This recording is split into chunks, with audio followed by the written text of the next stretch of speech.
Hello and welcome to Shakespeare 2020 Los Angeles. Shakespeare 2020 LA is the Los Angeles division of the Shakespeare Project 2020, which is a worldwide challenge created by Ian Doescher to read the entire Shakespeare canon in 2020. Shakespeare 2020 LA is comprised of Los Angeles local actors.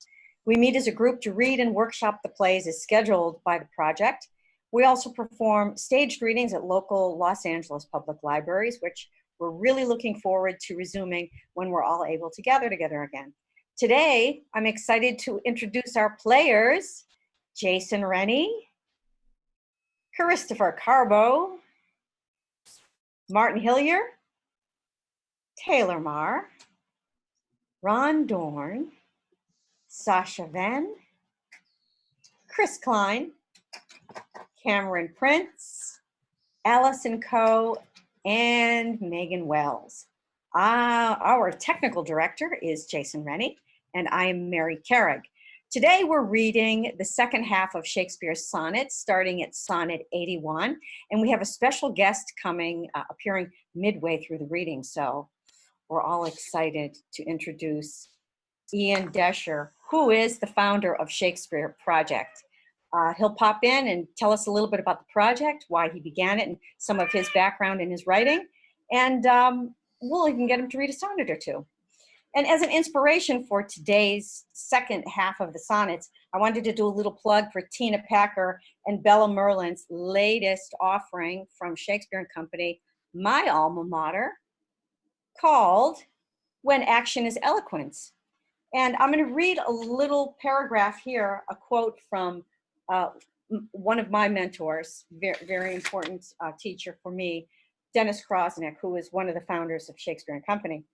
And as a content for this, Krosnick's fascination with sonnets revealed something in 2015 when he was pondering discoveries made in these interviews that he gave. And Dennis says, I recently had an illumination about why we do sonnet, and I found it not in the sonnets themselves, but in the text of A Midsummer Night's Dream, when Theseus says, the lunatic, the lover, and the poet are of imagination all compact. And I suddenly realized very specifically what I'd been trying to say. The structure of a sonnet, with its theses, antithesis, and synthesis, is so strong that you cannot break it. And yet, in the final couplet, there's an emotional explosion, as if the structure can't contain the feelings any longer. In fact, the sonnets are lunacy, held almost to the point of explosion by structure. So inspired by Dennis Krosnick of Shakespeare and Company, I give you Shakespeare Project Los Angeles, Sonnets 81 to the end.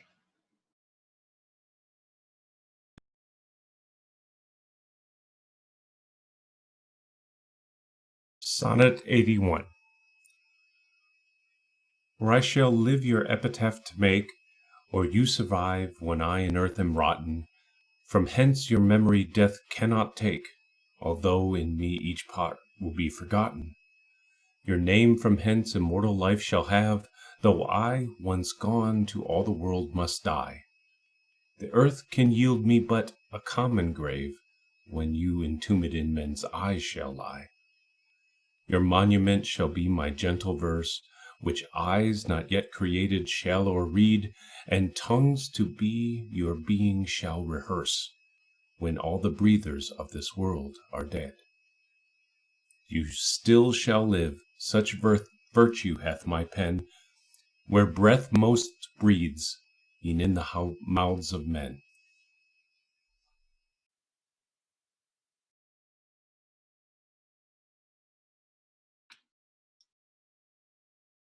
Sonnet 82.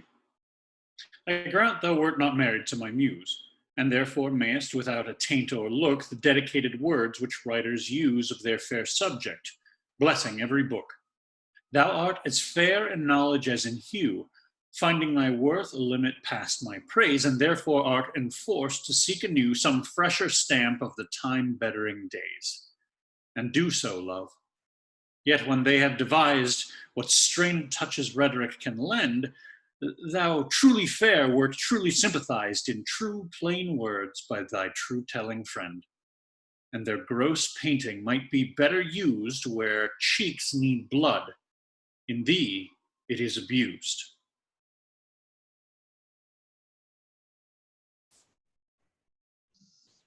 Sonnet 83. I never saw that you did painting need, and therefore to your fair no painting set. I found, or thought I found, you did exceed that barren tender of a poet's debt. And therefore have I slept in your report, that you yourself, being extant, well might show how far a modern quill doth come too short. Speaking of worth, what worth in you doth grow. This silence for my sin you did impute, which shall be most my glory being dumb. For I impair not beauty being mute, when others would give life and bring a tomb. There lives more life in one of your fair eyes than both your poets can in praise devise.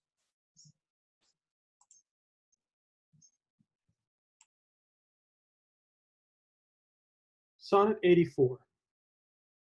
Who is it that says most, which can say more, than this rich praise that you alone are you, in whose confine immured is the store, which should example where your equal grew? Lean penury within that pen doth dwell, that to his subject lends not some small glory, but he that writes of you, if he can tell that you are you, so dignifies his story.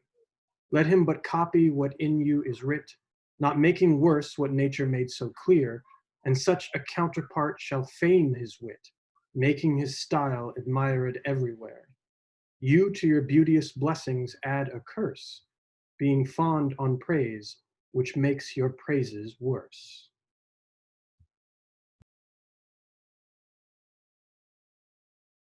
Sonnet 85.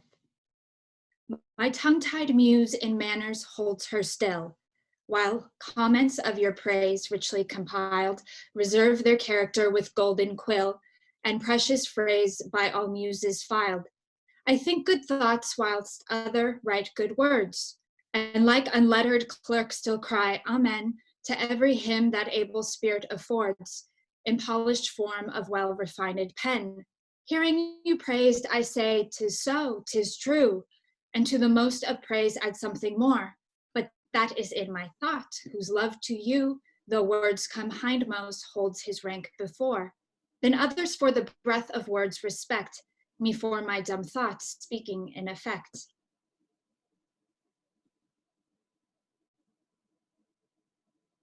Sonnet 86. Was it the proud full sail of his great verse, bound for the prize of all too precious you, that did my ripe thoughts in my brain inhearse, making their tomb the womb wherein they grew? Was it his spirit, by spirits taught to write, above a mortal pitch that struck me dead? No, neither he nor his compeers by night, giving him aid, my verse astonished. He nor that affable familiar ghost, which nightly gulls him with intelligence, as victors of my silence cannot boast, I was not sick of any fear from thence. But when your countenance filled up his line, then lacked I matter, that enfeebled mine.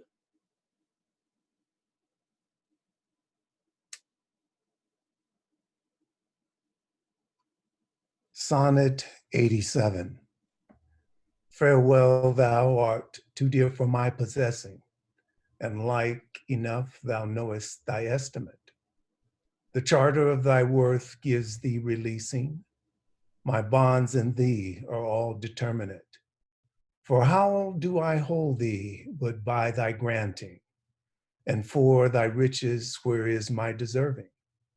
The cause of this fair gift in me is wanting, and so my patent back again is swerving.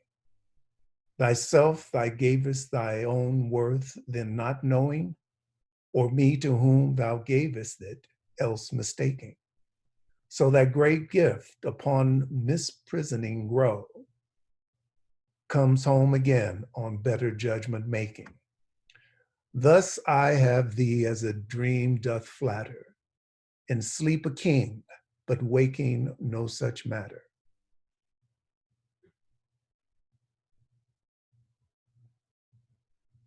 Sonnet 88. When thou shalt be disposed to set me light, and place my merit in the eye of scorn, upon thy side against myself I'll fight, and prove thee virtuous, though thou art forsworn. With mine own weakness being best acquainted, upon thy part I can set down a story of faults concealed wherein I am attained, that thou, in losing me, shall win much glory. And I by this will be a gainer too, for bending all my loving thoughts on thee, the injuries that to myself I do, doing thee vantage, double vantage me. Such is my love, to thee I so belong, that for thy right myself will bear all wrong.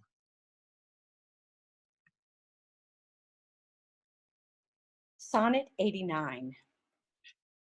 Say that thou didst forsake me for some fault, and I will comment upon that offense. Speak of my lameness, and I straight will halt against thy reasons, making no defense.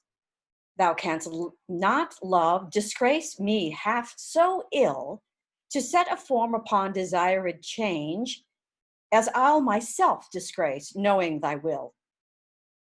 I will acquaintance strangle and look strange, be absent from thy walks, and in my tongue thy sweet beloved name no more shall dwell, lest I, too much profane, should do it wrong, and haply of our old acquaintance tell.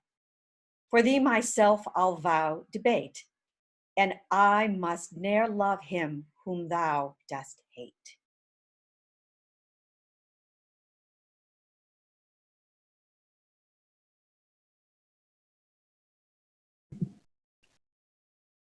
Sonnet 90. Then hate me when thou wilt, if ever, now while the world is bent my deeds to cross. Join with the spite of fortune, make me bow, and do not drop in for an after loss. Ah, do not, when my heart hath scaped this sorrow, come into the rearward of a conquered woe. Give not a windy night a rainy morrow, to linger out a purposed overthrow. If thou wilt leave me, do not leave me last, when the other petty griefs have done their spite, but in the onset come, so shall I taste, at first the very worst of fortune's might, and other strains of woe, which now seem woe, compared with loss of thee will not seem so.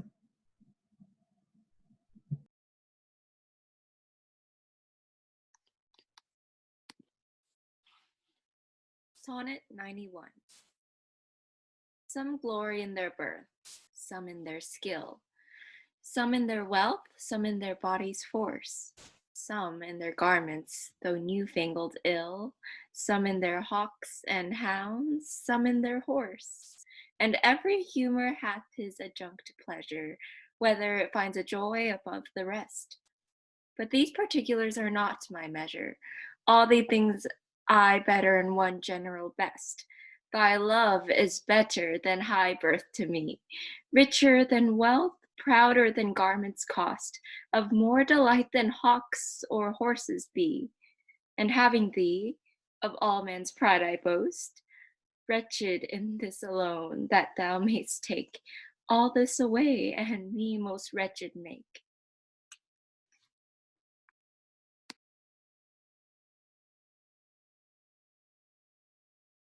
Sonnet 92.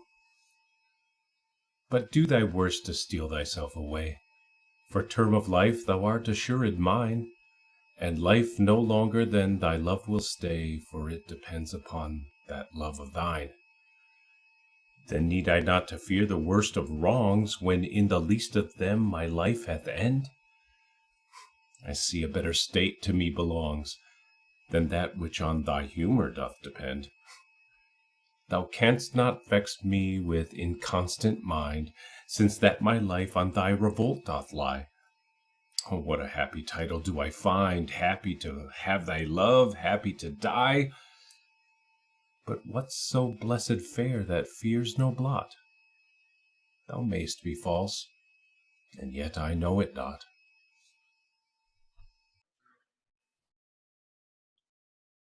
Sonnet 93. So shall I live, supposing thou art true, like a deceived husband, so love's face may still seem love to me, though altered new. Thy looks with me, thy heart in other place, for there can live no hatred in thine eye. Therefore in that I cannot know thy change. In many's looks the false heart's history is writ in moods and frowns and wrinkles strange. But heaven in thy creation did decree that in thy face sweet love should ever dwell. Whate'er thy thoughts or thy heart's workings be, thy look should nothing thence but sweetness tell. How like Eve's apple doth thy beauty grow, if thy sweet virtue answer not thy show.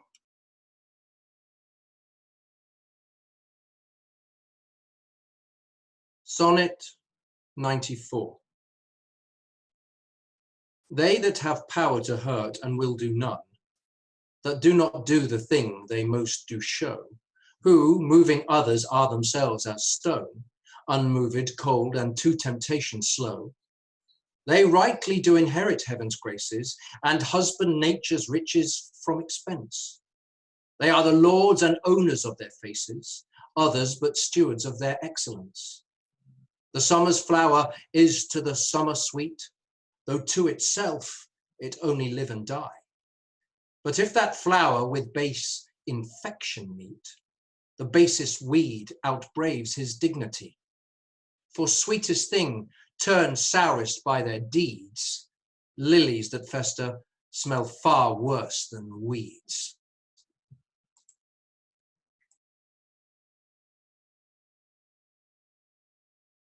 Sonnet 95. How sweet and lovely dost thou make the shame, which, like a canker in the fragrant rose, doth spot the beauty of thy budding name. Oh, and what sweets dost thou thy sins enclose! That tongue that tells the story of thy days, making lascivious comments on thy sport, cannot dispraise but in a kind of praise, naming thy name blesses an ill report. Oh, what a mansion have those vices got, for which their habitation chose out thee, where beauty's veil doth cover every blot, and all things turns to fair that eyes can see. Take heed, dear heart, of this large privilege. The hardest knife ill used doth lose his edge.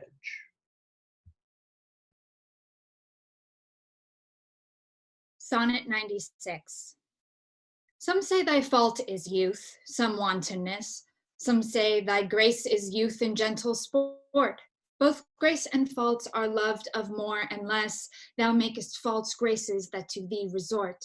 As on the finger of a throned queen, the basest jewel will be well esteemed. So are those errors that in thee are seen, to truths translated and for true things deemed.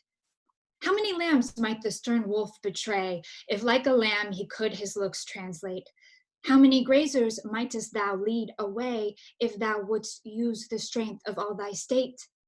But do not so, I love thee in such sort, as thou being mine, mine is thy good report.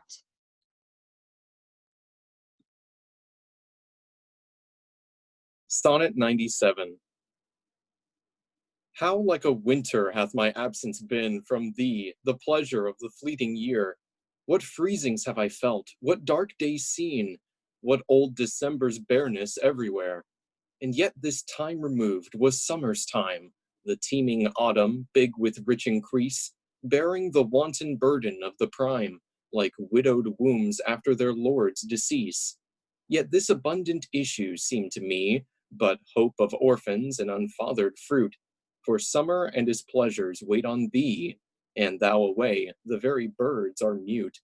Or if they sing, 'tis with so dull a cheer that leaves look pale, dreading the winter's near.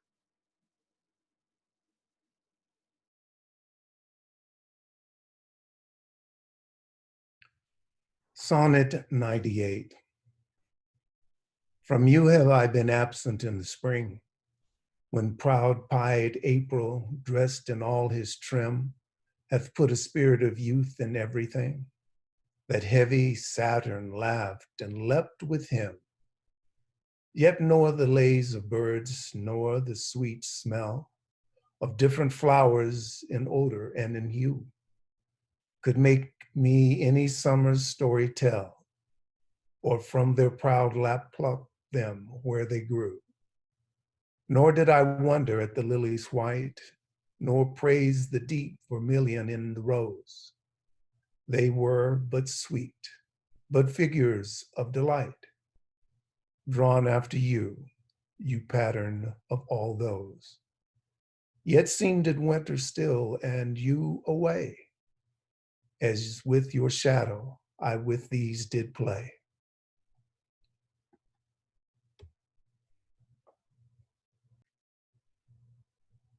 Sonnet 99. The forward violet thus did I chide. Sweet thief, whence didst thou steal thy sweet that smells, if not from my love's breath? The purple pride, which on thy soft cheek for complexion dwells, in my love's veins thou hast too grossly dyed. The lily I condemned for thy hand, and buds of marjoram had stolen thy hair. The roses fearfully on thorns did stand, on blushing shame, another white despair, a third nor red nor white had stolen of both, and to his robbery had annexed thy breath. But for his theft, in pride of all his growth, a vengeful canker ate him up to death. More flowers I noted, yet I none could see, but sweet or colour it had stolen from thee.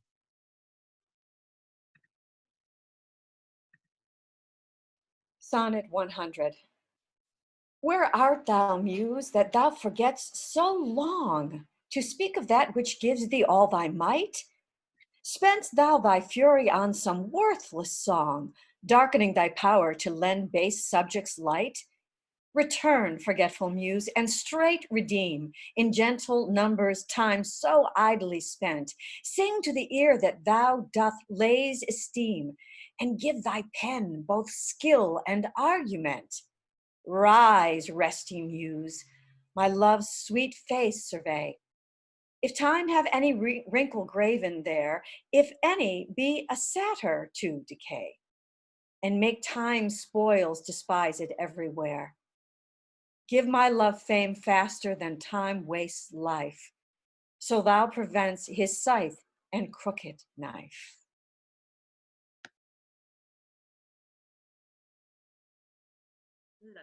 Sonnet 101. O truant Muse, what shall be thy amends? For thy neglect of truth and beauty died? Both truth and beauty on my love depends, so dost thou too, and therein dignified. Make answer, Muse. Wilt thou not haply say, truth needs no color with his color fixed, beauty no beauty pencils beauty truth to lay, but best is best if never intermixed? Because he needs no praise, wilt thou be dumb? Excuse not silence so, for it lies in thee, to make him much outlive a gilded tomb, and to be praised of ages yet to be. Then do thy office, Muse. I teach thee how, to make him seem long hence as he shows now.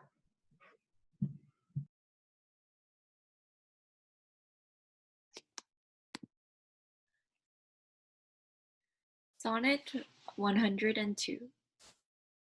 My love is strengthened, though more weak in seeming. I love not less, though less the show appear. That love is merchandise, whose rich esteeming the owner's tongue doth publish everywhere. Our love was new, and then but in the spring, when I was wont to greet it in my lays, as Philomel in summer's front doth sing, and stops his pipe in growth of riper days.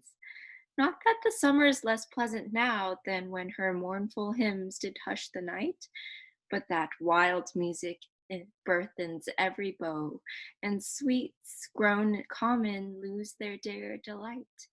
Therefore, like her, I sometimes hold my tongue, because I would not dull you with my song.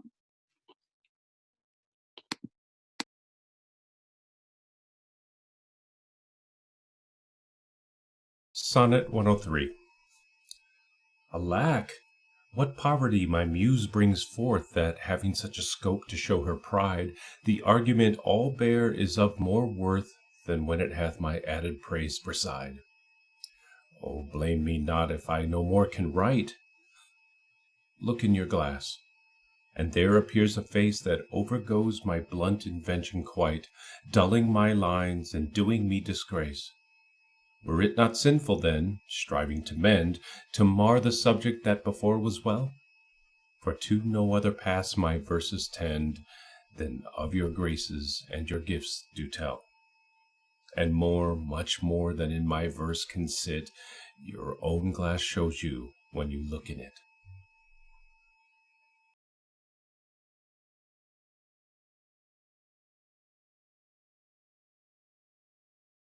Sonnet 104.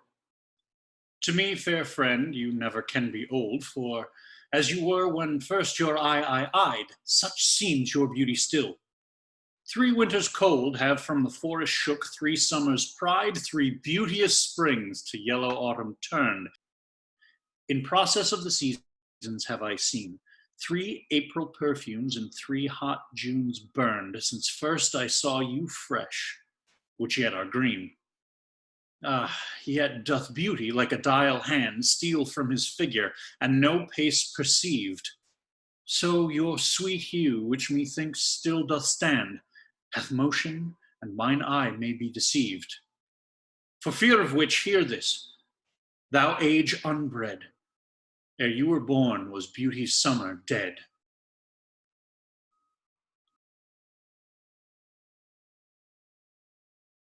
Sonnet 105. Let not my love be called idolatry, nor my beloved as an idle show.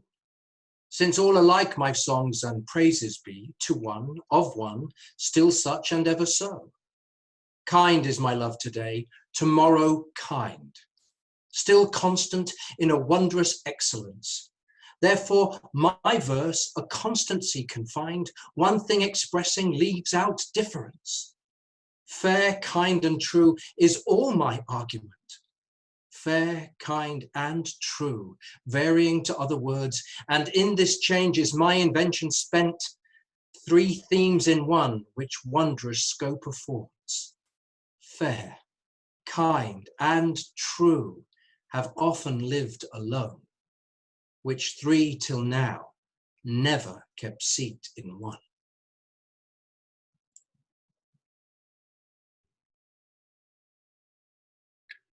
Sonnet 106. When in the chronicle of wasted time I see descriptions of the fairest wights, and beauty making beautiful old rhyme in praise of ladies dead and lovely knights, then in the blazon of sweet beauty's best, of hand, of foot, of lip, of eye, of brow, I see their antique pen would have expressed even such a beauty as you master now. So all their praises are but prophecies of this our time, all you prefiguring. And, for they looked but with divining eyes, they had not skill enough your worth to sing. For we, which now behold these present days, have eyes to wonder, but lack tongues to praise.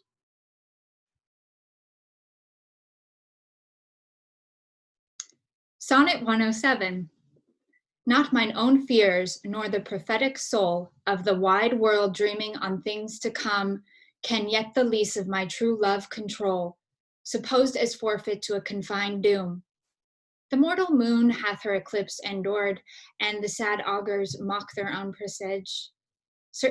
And certainties now crown themselves assured, and peace proclaims olives of endless age. Now with the drops of this most balmy time, my love looks fresh, and death to me subscribes, since, spite of him, I'll live in this poor rhyme, while he insults o'er dull and speechless tribes. And thou in this shall find thy monument, when tyrants' crests and tombs of brass are spent. Sonnet 108. What's in the brain that ink may character, which hath not figured to thee my true spirit? What's new to speak? What now to register, that may express my love or thy dear merit? Nothing, sweet boy, but yet like prayers divine, I must each day say o'er the very same, counting no old thing old, thou mine, I thine, even as when first I hallowed thy fair name, so that eternal love in love's fresh case weighs not the dust and injury of age, nor gives to necessary wrinkles place, but makes antiquity for aye his page, finding the first conceit of love there bred, where time and outward form would show it dead.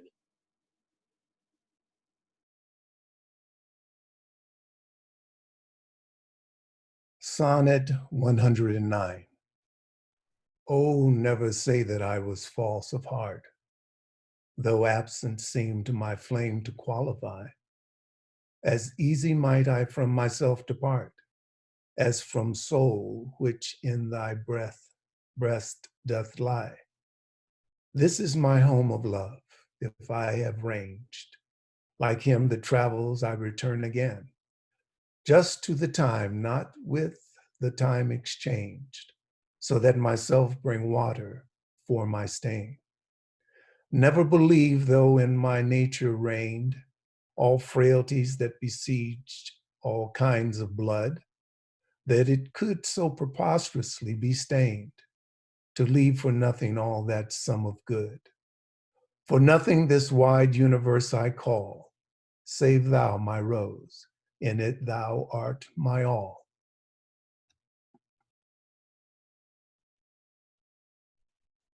Sonnet 110. Alas, 'tis true, I have gone here and there, and made myself a motley to the view, gored mine own thoughts, sold cheap what is most dear, made old offences of affections new. Most true it is that I have looked on truth askance and strangely, but by all above, these blenches gave my heart another youth, and worse essays proved thee my best of love. Now all is done, have what shall have no end. Mine appetite I never more will grind on newer proof to try an older friend. A God in love, to whom I am confined.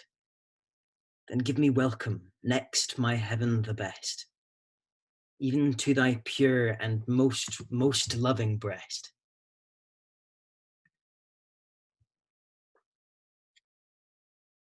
Sonnet 111.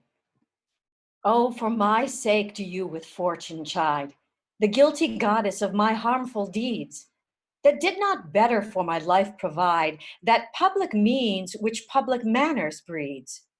Thence comes it that my name receives a brand, and almost thence my nature is subdued to what it works in like the dyer's hand.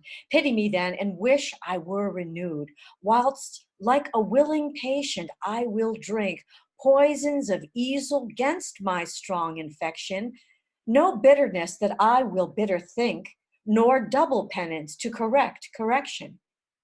Pity then, dear friend, and I assure ye that even that your pity is enough to cure me.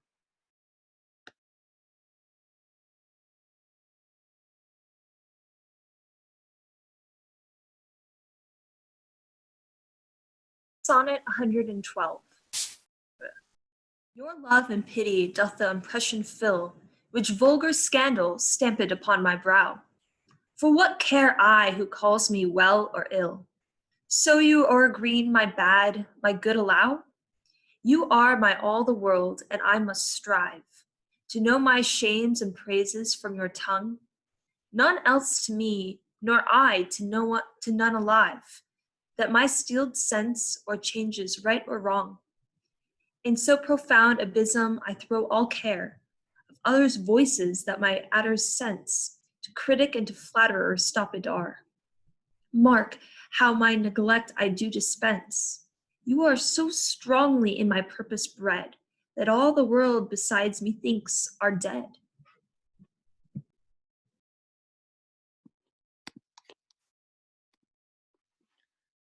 Sonnet 113. Since I left you, mine eye is in my mind, and that which governs me to go about doth part his function, and is partly blind. Seems seeing, but effectually is out. For no form delivers to the heart of bird, flower, or shape which it doth latch. Of his quick objects hath the mind no part, nor his own visions hold what it doth catch. For if it see the rudest or gentlest sight, the most sweet favor or deformedst creature, the mountain or the sea, the day or night, the crow or dove, it shapes them to your feature. Incapable of more, replete with you, my most true mind thus makes mine untrue.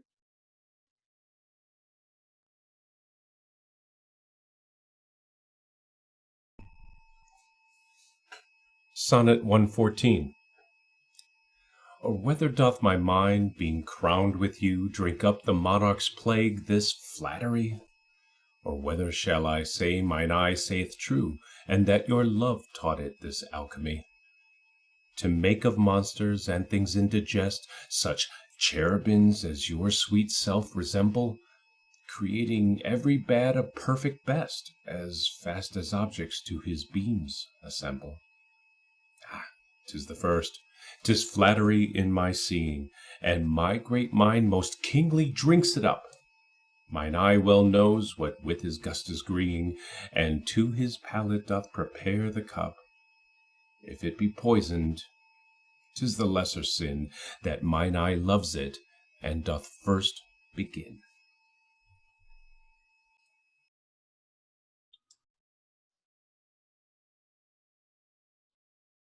Sonnet 115.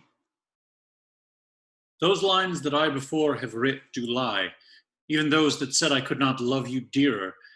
Yet then my judgment knew no reason why my most full flame should afterwards burn clearer.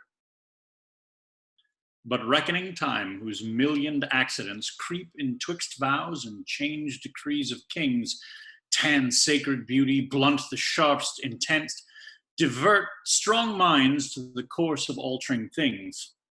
Alas, why fearing of time's tyranny might I not then say, now I love you best, when I was certain o'er uncertainty, crowning the present doubting of the rest. Love is a babe. Then might I not say so to give full growth to that which still doth grow.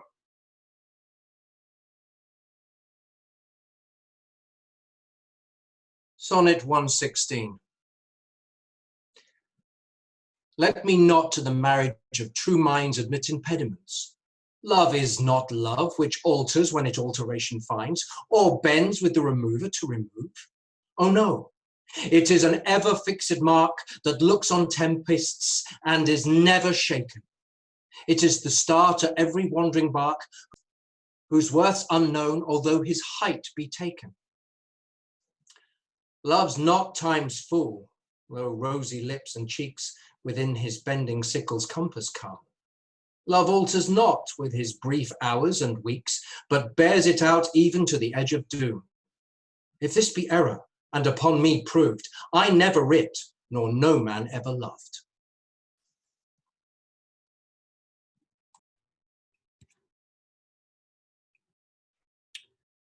Sonnet 117. Accuse me thus, that I have scanted all, wherein I should your great deserts repay, forgot upon your dearest love to call, whereto all bonds do tie me day by day, that I have frequent been with unknown minds, and given to time your own dear purchased right, that I have hoisted sail to all the winds, which should transport me farthest from your sight. Book both my willfulness and errors down, and on just proof surmise accumulate. Bring me within the level of your frown, but shoot not at me in your wakened hate, since my appeal says I did strive to prove the constancy and virtue of your love.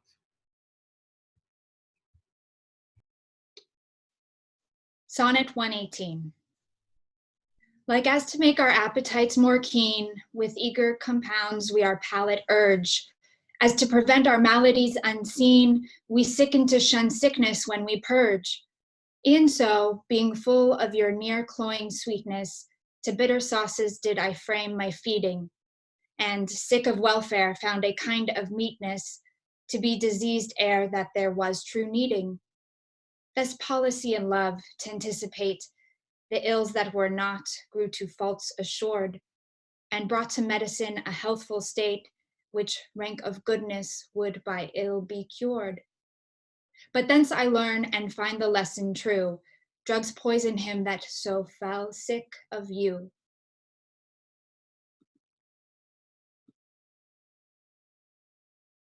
Sonnet 119. What potions have I drunk of siren tears, distilled from limbecks foul as hell within, applying fears to hopes and hopes to fears, still losing when I saw myself to win? What wretched errors hath my heart committed, whilst it hath thought itself so blessed never? How have mine eyes out of their spheres been fitted in the distraction of this madding fever? O benefit of ill! Now I find true that better is by evil still made better, and ruined love, when it is built anew, grows fairer than at first, more strong, far greater. So I return rebuke to my content, and gain by ills thrice more than I have spent.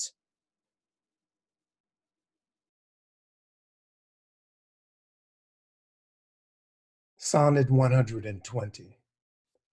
That you were once unkind befriends me now, and for that sorrow which I then did feel, needs must I under my transgression bow, unless my nerves were brass or hammered steel.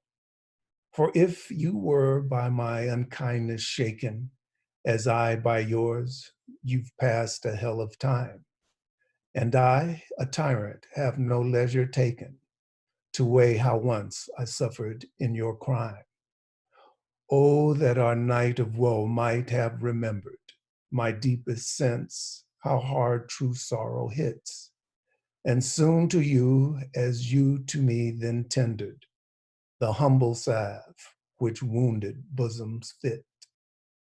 But that you trespass now becomes a fee. Mine ransoms yours, and yours must ransom me.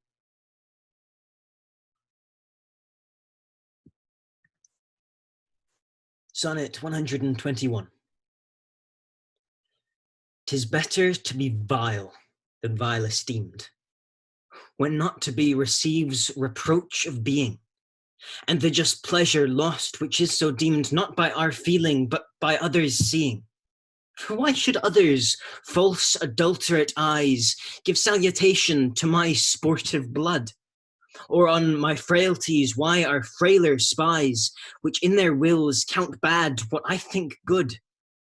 No, I am that I am, and they that level at my abuses reckon up their own. I may be straight, though they themselves be bevel. By their rank thoughts my deeds must not be shown, unless this general evil they maintain. All men are bad, and in their badness reign.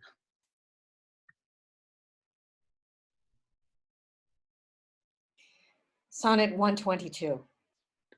Thy gift, thy tables are within my brain, full charactered with lasting memory, which shall above that idle rank remain, beyond all date, even to eternity. Or at the least, so long as brain and heart have faculty by nature to subsist, till each to raised oblivion yield his part, of thee thy record never can be missed. That poor retention could not so much hold, nor need I tallies thy dear love to score. Therefore to give them from me was I bold, to trust those tables that receive thee more. To keep an adjunct to remember thee were to import forgetfulness in me.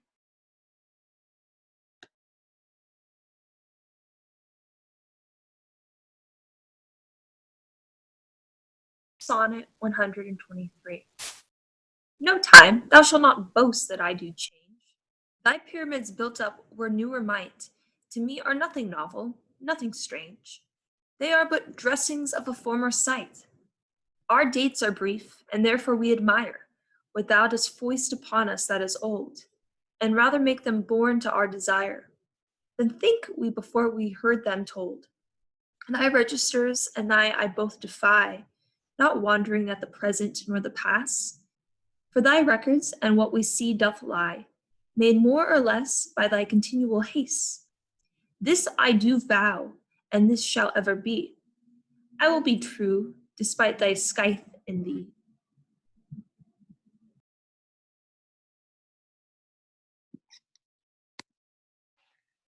Sonnet 124. If my dear love were but the child of state, it might for fortune's bastard be unfathered, as subject to time's love or to time's hate. Weeds among weeds, or flowers with flowers gathered. No, it was builded far from accident. It suffers not in smiling pomp, nor falls under the blow of thralled discontent. Whereto the inviting time our fashion calls, it fears not policy, that heretic which works on leases of short-numbered hours. But all alone it stands, hugely politic, that it nor grows with heat nor drowns with showers. To this I witness call the fools of time, which die for goodness, who have lived for crime.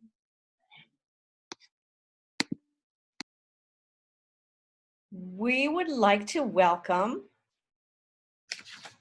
Ian in the meeting. Start your video. Let's see you. Let's have everyone in here. Hi. There you are. Hi. Hi, everybody. Here's Ian, Hello there. Hello. Hi. the creator and Welcome. founder of the Shakespeare Project that started. Tell us a little bit about the genesis of this, Ian. I wanted to reread the complete works of Shakespeare this year, and I had done it back in 1999 and hadn't revisited the complete work since. And so I thought, as long as I'm going to do this, maybe there's a few people who would want to do it with me. And so I contacted the Folger Library, because I've done some work with them, and I contacted my publisher, Quirk Books, and I contacted a couple other folks, and managed to get a little bit of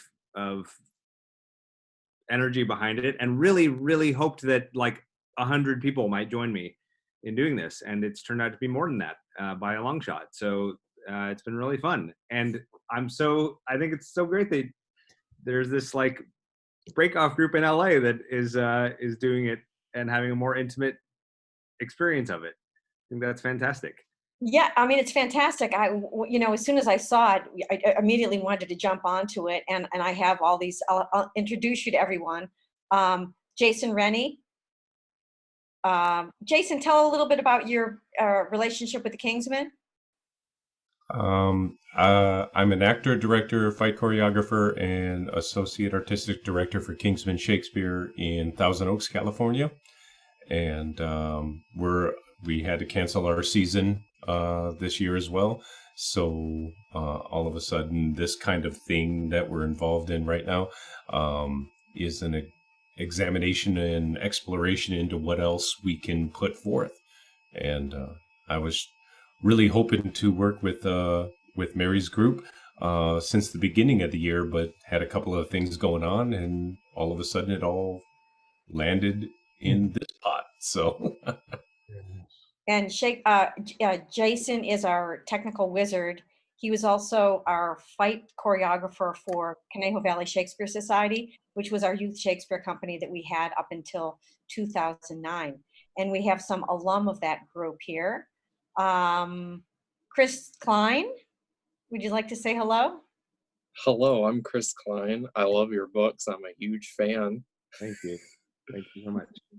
But I did Conejo Valley Shakespeare Society when I was a wee young tot, and then I have done Kingsman with Jason, and that's been a lot of fun. And yeah, that's where I'm at.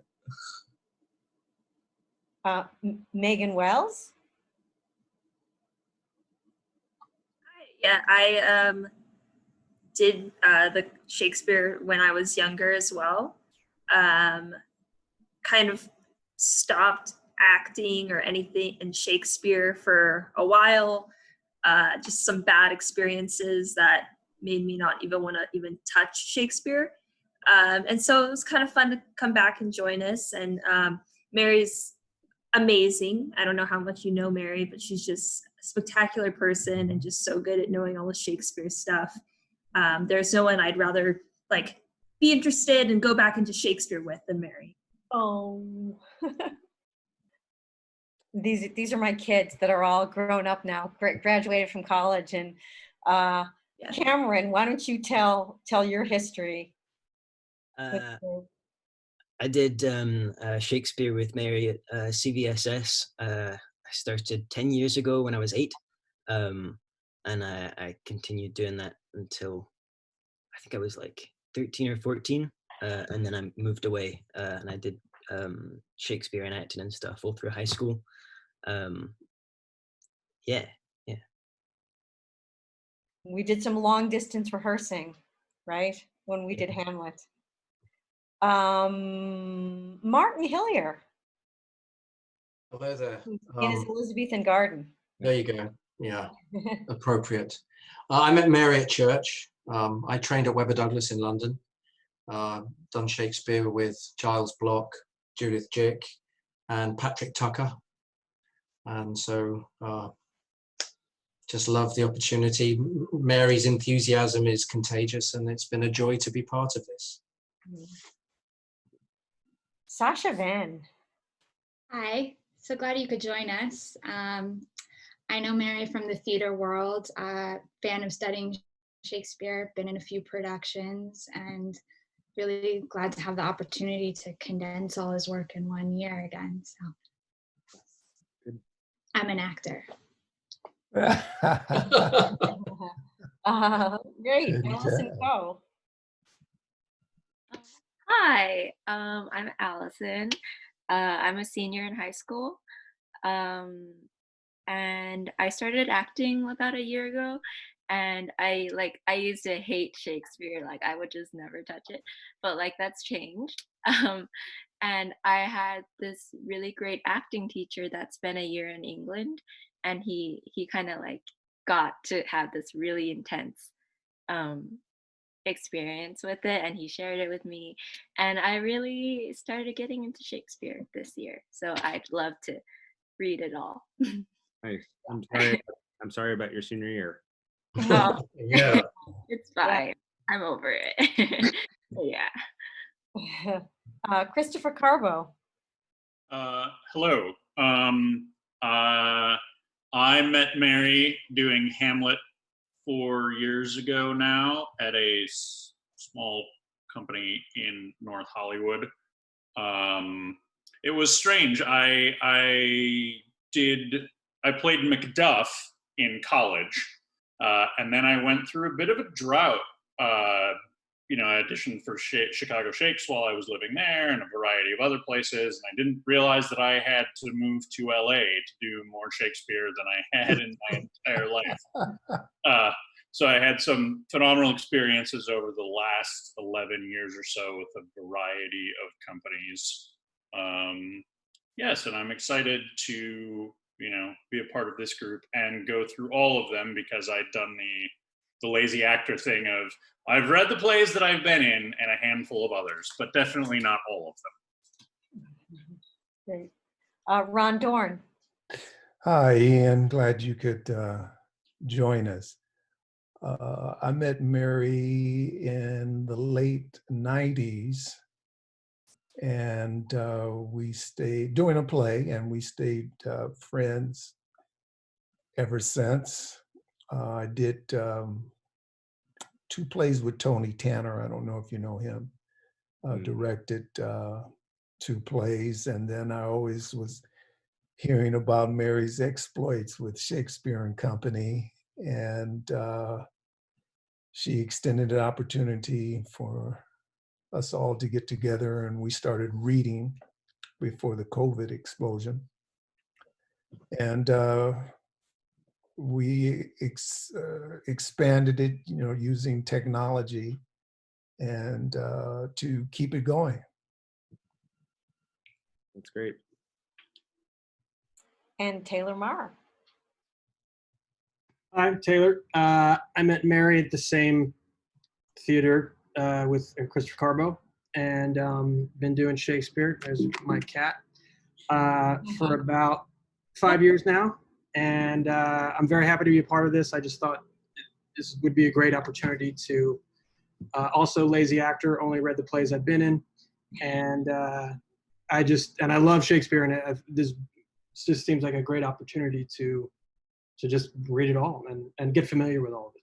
Yeah, and thank you, Ian, for creating this opportunity for us all to jump on this. And sort of at the beginning, looking for spaces for us to gather and read, I happed upon some libraries, and then we were booked into the libraries, and we did Romeo and Juliet at the Granada Hills Library, and had booked into 3 or 4, and then the COVID thing happened. So of course that all shut it down, but the libraries are very excited to have us back. So we do, staged readings with the music stands, and had a very wonderful response. So we're excited to, once we're able to go back, to pick this up and do the live readings. That's And there's great. so many people that want to do it, and they jump in, and it's just fantastic. So I want to thank you on behalf of our whole group here for giving us this opportunity to stretch and grow, and especially to be together at this time where we're all feeling sort of isolated by the situation. Yeah. So, Well, Question for you, Ian. yes, of course. Who's the strangest group that you've catalyzed into doing this? Oh, I mean, I don't know. I haven't met. I mean, you're the first offshoot that I've had a chance to talk with. So, So by default, that makes it us. and so therefore it's you guys. Yep, that's exactly correct. Yeah. No, I don't know. It hasn't been, there's been actually a remarkably low level of strangeness to come out of this so far, actually. I mean, I was really wary early on about forming a Facebook group, just because, Facebook can be such a garbage fire. And finally enough people asked me about it, and I decided to go ahead and do it. And there have been a few bad apples, but mostly it's been a really good place and a good experience, and like I say, a remarkably low level of weirdness.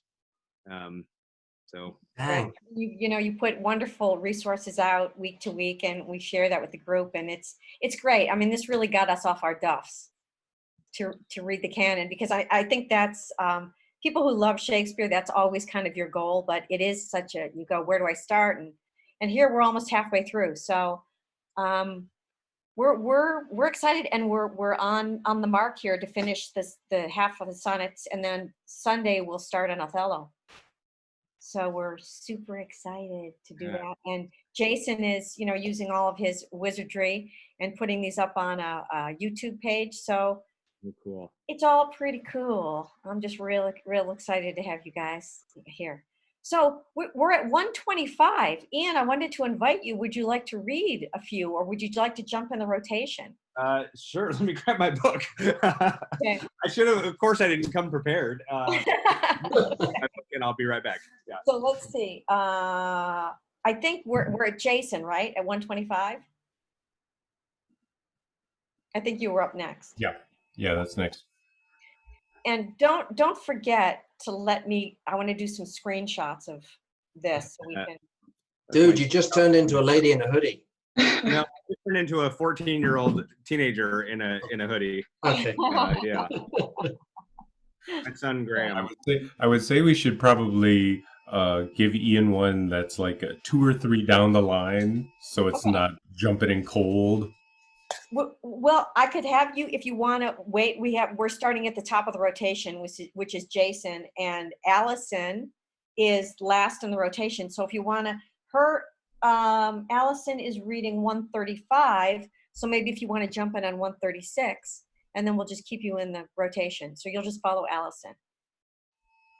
Okay. Sound good? Yep. Okay, cool.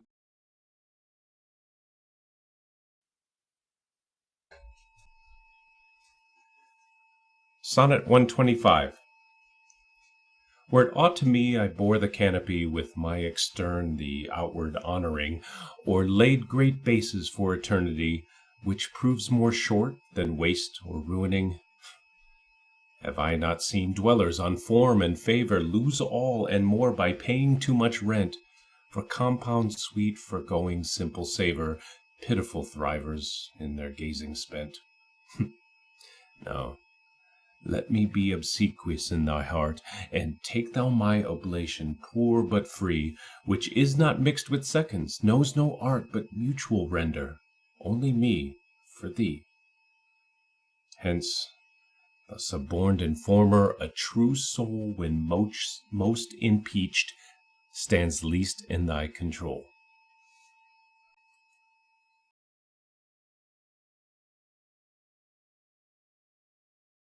Sonnet 126.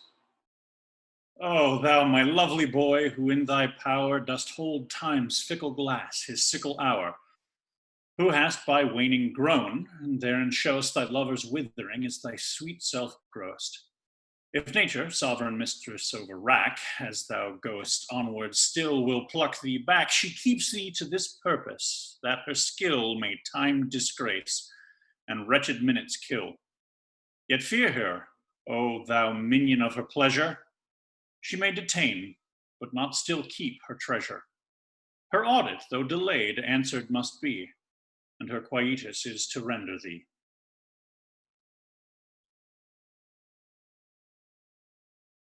Sonnet 127. In the old age, black was not counted fair, or if it were, it bore no beauty's name. But now is black beauty's successive heir, and beauty slandered with a bastard shame. For since each hand hath put on nature's power, faring the foul with art's false borrowed face, sweet beauty hath no name, no holy bower, but is profaned, if not lives in disgrace. Therefore my mistress's eyes are raven black, her eyes so suited, and they mourners seem, at such who not born fair no beauty lack, slandering creation with a false esteem. Yet so they mourn, becoming of their woe, that every tongue says beauty should look so.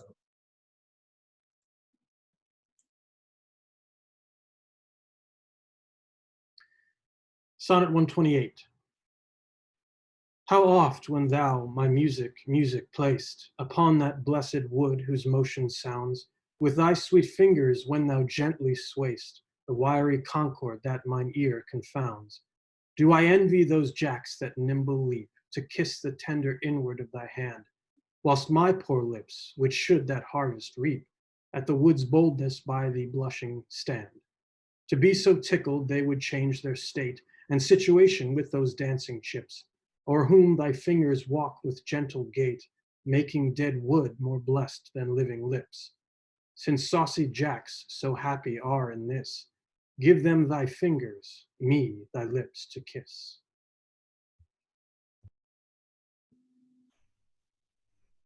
Sonnet 129.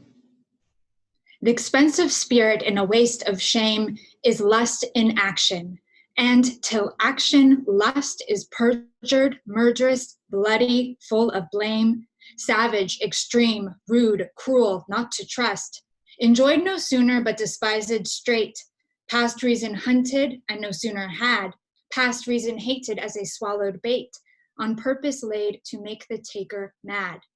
Mad in pursuit and in possession so, had, having, and in quest to have extreme, a bliss in proof and proved a very woe, before a joy proposed behind a dream. All this world well knows, yet none knows well, to shun the heaven that leads men to this hell.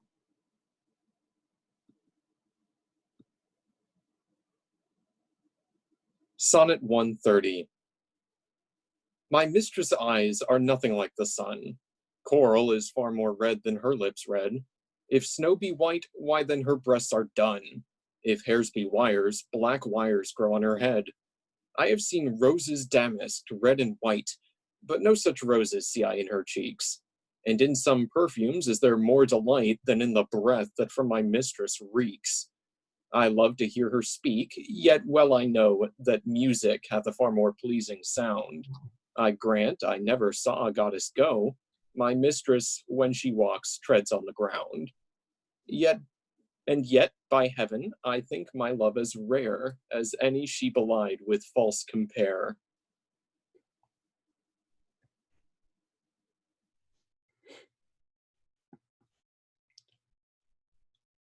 Sonnet 131. Thou art as tyrannous, so as thou art, as those whose beauties proudly make them cruel. For well thou knowest, to my dear doting heart, thou art the fairest and most precious jewel. Yet in good faith some say that thee behold, thy faith hath not the power to make love grown. To say that e'er I dare not to be so bold, although I swear it to myself alone. And to be sure that is not false, I swear, 1,000 groans but thinking on thy face, one on another's neck do witness bear. Thy black is fairest in my judgment's place. In nothing art thou black save in thy deeds, and thence this slander as I think proceeds.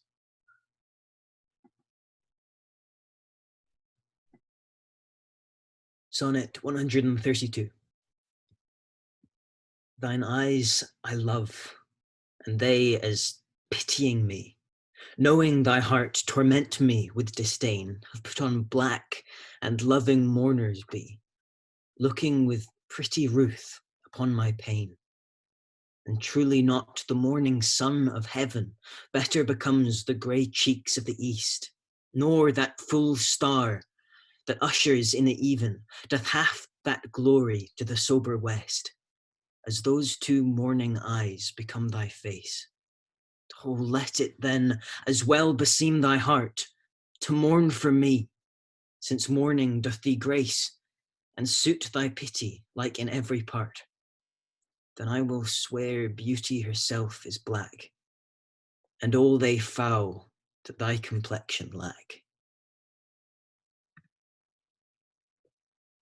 Sonnet 133. Beshrew that heart that makes my heart to groan, for that deep wound it gives my friend and me. Is it not enough to torture me alone, but slave to slavery my sweetest friend must be? Me from myself thy cruel eye has taken, and my next self thou harder hast engrossed. Of him, myself, and thee I am forsaken, a torment thrice threefold thus to be crossed. Prison in my heart is thy steel bosom's ward. But then my friend's heart, let my poor heart bail. Whoe'er keeps me, let my heart be his guard. Thou canst not then use rigor in my jail. And yet thou wilt, for I, being pent in thee, perforce am thine, and all that is in me.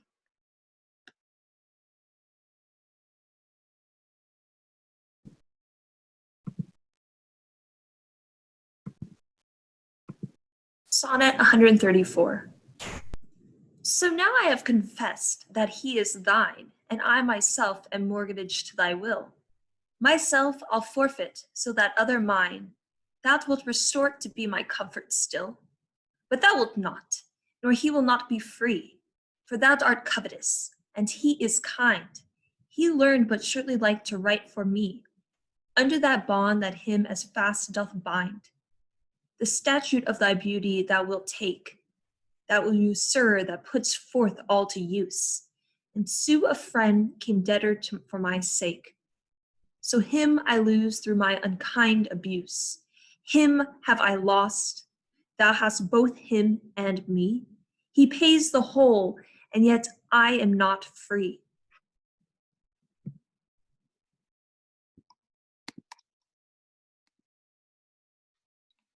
Sonnet 135. Whoever hath her wish, thou hast thy will, and will to boot, and will in overplus.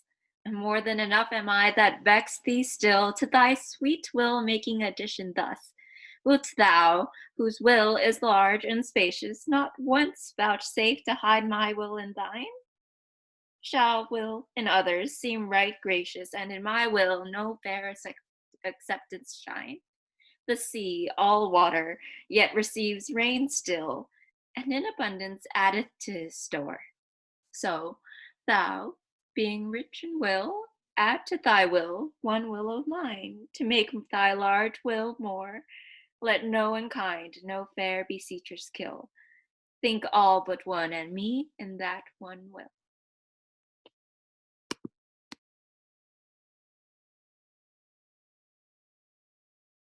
Sonnet 136. If thy soul check thee that I come so near, swear to thy blind soul that I was thy will, and will, thy soul knows, is admitted there. Thus far for love, my love suit, sweet, fulfill. Will fulfill the treasure of thy love. I fill it full with wills, and my will one. In things of great receipt with ease we prove, among a number one is reckoned none. Then in the number let me pass untold, though in thy store's account I one must be. For nothing hold me, so it please thee hold, that nothing me, a something sweet to thee. But make but my name thy love, and love that still, and then thou lovest me, for my name is Will. Sonnet 137. Thou blind fool, love, what dost thou to mine eyes, that they behold and see not what they see? They know what beauty is, see where it lies, yet what the best is take the worst to be. If eyes, corrupt by over-partial looks, be anchored in the bay where all men ride, why of eyes' falsehood hast thou forged hooks, whereto the judgment of my heart is tied? Why should my heart think that a several plot, which my heart knows the wide world's commonplace, or mine eyes seeing this say this is not, to put fair truth upon so foul a face? In things right true my heart and eyes have erred, and to this false plague are they now transferred.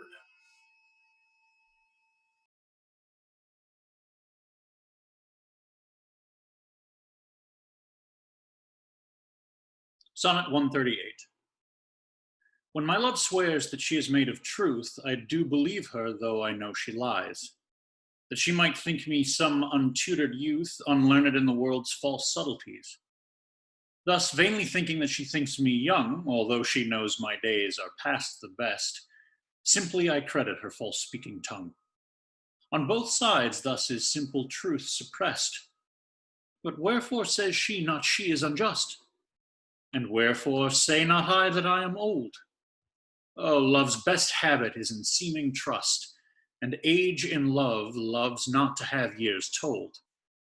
Therefore I lie with her and she with me, and in our faults by lies we flattered be.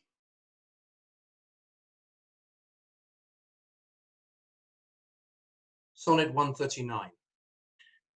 O call me not to justify the wrong that thy unkindness lays upon my heart. Wound me not with thine eye, but with thy tongue. Use power with power, and slay me not by art. Tell me thou lovest elsewhere, but in my sight, dear heart, forbear to glance thine eye aside. What needst thou wound with cunning, when thy might is more than my o'erpressed defence can bide? Let me excuse thee. Ah, my love well knows her pretty looks have been mine enemies, and therefore from my face she turns my foes, that elsewhere might dart their injuries. Yet do not so, but since I am near slain, kill me outright with looks, and rid my pain.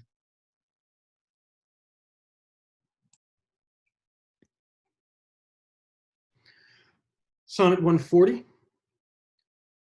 Be wise as thou art cruel, do not press my tongue-tied patience with too much disdain, lest sorrow lend me words, and words express the manner of my pity-wanting pain.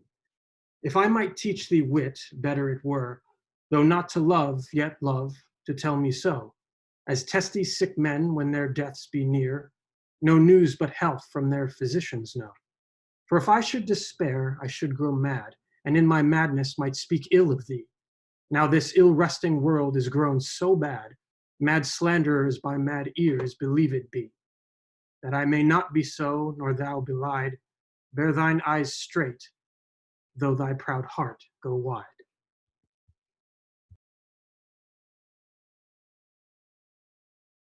Sonnet 141. In faith, I do not love thee with mine eyes, for they in thee 1,000 errors note. But 'tis my heart that loves what they despise, who in despite of you is pleased to dote.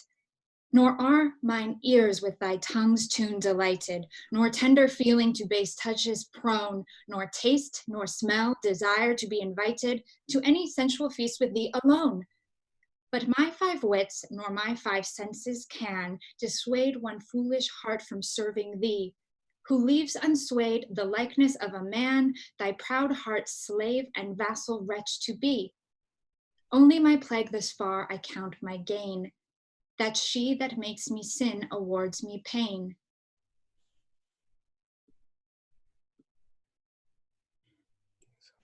Sonnet 142.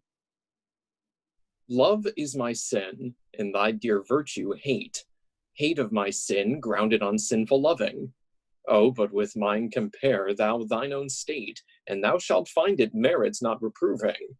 Or if it do, not from those lips of thine, that have profaned their scarlet ornaments, and sealed false bonds of love as oft as mine, robbed others' beds revenues of their rents.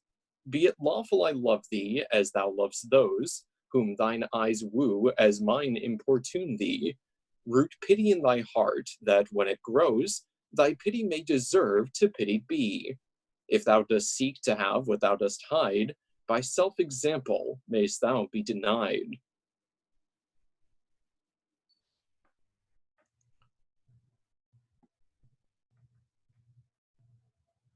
Sonnet 143.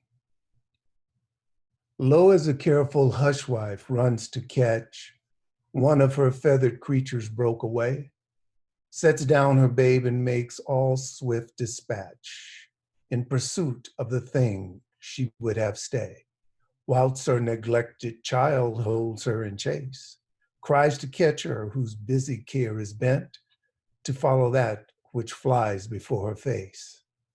Not prizing her poor infant's discontent, so runnest thou after that which flies from thee, whilst I, thy babe, chase thee afar behind.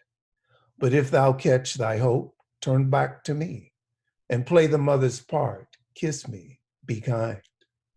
So will I pray that thou mayest have thy will, if thou turn back in my loud crying still.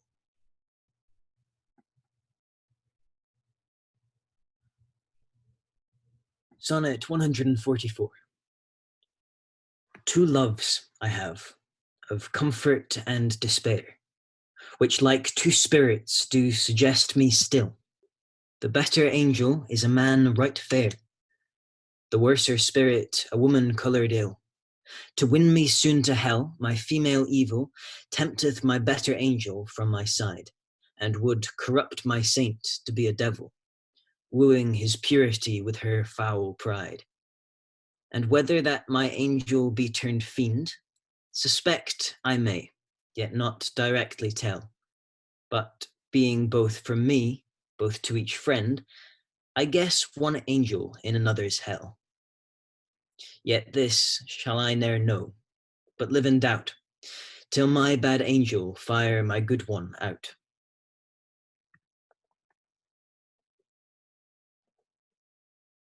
Sonnet 145.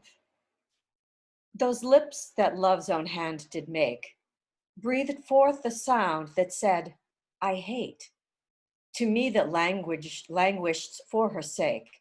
But when she saw my woeful state, straight in her heart did mercy come, chiding that tongue that ever sweet was used in giving gentle doom, and taught it thus anew to greet. I hate, she altered with an end, that followed it as gentle day doth follow night, who like a fiend from heaven to hell is flown away. I hate, from hate away she threw, and saved my life, saying, not you.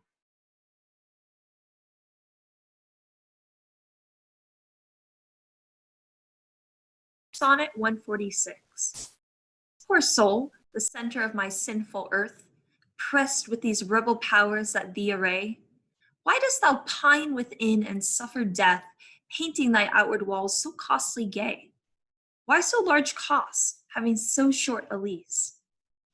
Dost thou upon thy fading mansion spend? Shall worms, inheritors of the success, eat up thy charge? Is this thy body's end? Then, soul, live upon thy servant's loss, and let that pine to aggravate thy store. By terms divine and selling hours of draught, in be fed, without be rich no more. So shalt thou feed on death that feeds on men, and death once dead, there's no more dying then.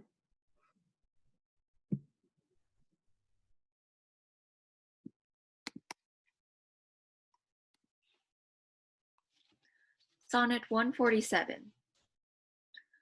My love is as a fever, longing still for that which longer nurseth the disease, feeding on that which doth preserve the ill, the uncertain sickly appetite to please. My reason, the physician to my love, angry that his prescriptions are not kept, hath left me, and I desperate now approve. Desire is death, which physic did accept. Past cure I am now reason is past care, and frantic mad with evermore unrest. My thoughts and my discourse as madmen are, at random from the truth vainly expressed. For I have sworn thee fair and thus thee bright, who art as black as hell, as dark as night.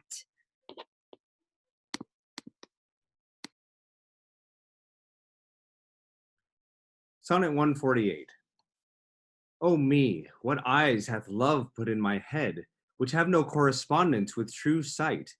Or if they have, where is my judgment fled, that censures falsely what they see aright? If that be fair, whereon my false eyes dote, what means the world to say it is not so? If it be not, then love doth well denote love's eye is not so true as all men's. No, how can it? Oh, how can love's eye be true, that is so vexed with watching and with tears? No marvel then, though I mistake my view, the sun itself sees not, till heaven clears. O cunning love, with tears thou keep'st me blind, lest eyes well seeing thy foul faults should find.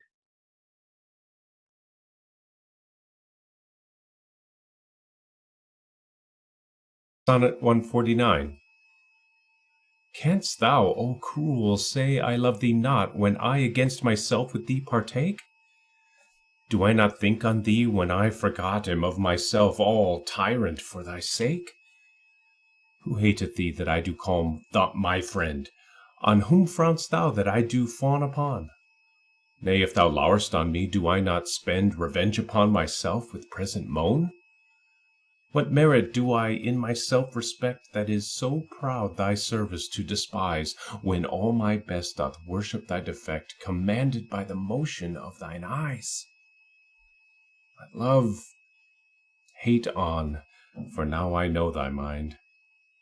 Those that can see thou lov'st, and I am blind.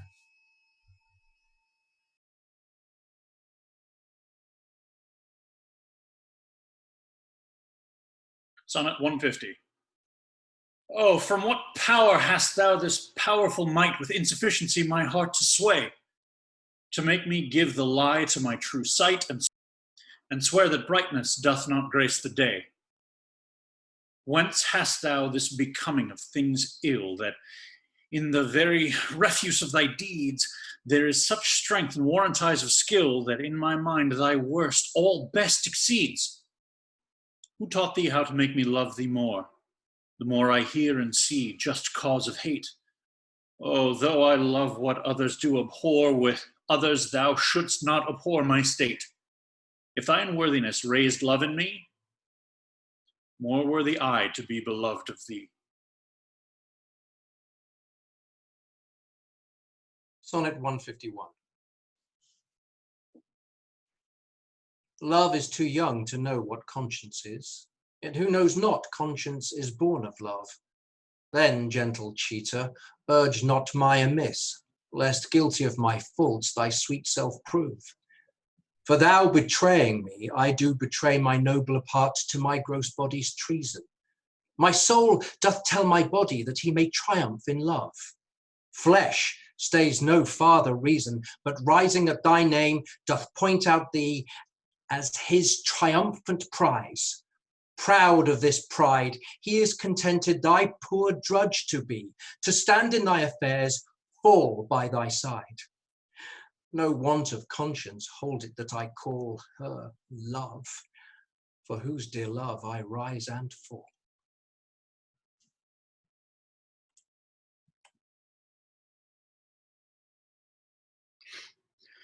Sonnet 152.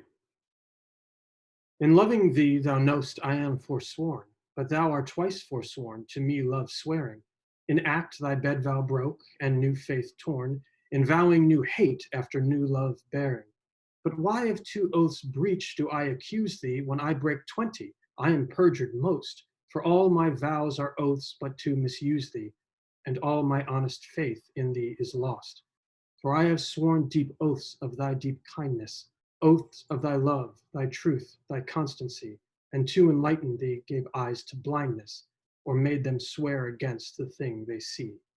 For I have sworn thee fair, more perjured I, to swear against the truth so foul a lie.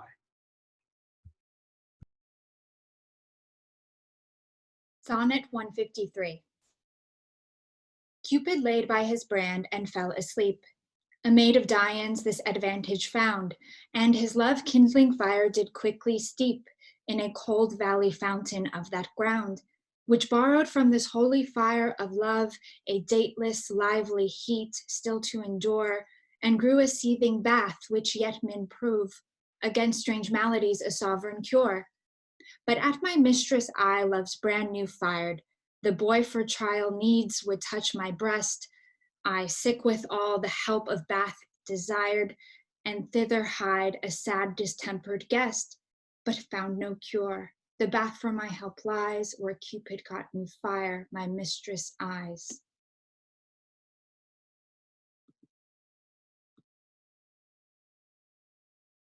Sonnet 154.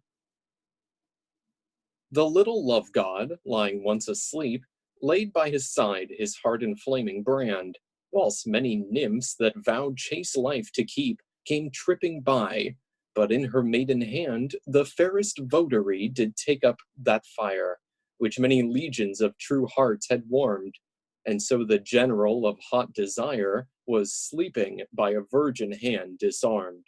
This brand she quenched in a cool well by, which from love's fire took heat perpetual, growing a bad and healthful remedy for men deceased.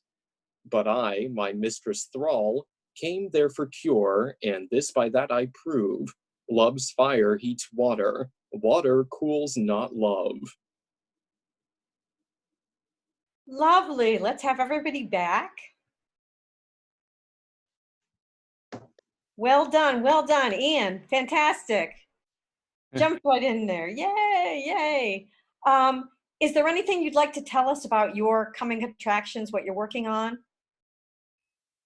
I mean, the most fun thing that's happening right now is that so there's this group actually doing something kind of similar to what you all are doing. This group, The Show Must Go Online, that was started by this couple in England, and they are doing Zoom performances of Shakespeare plays.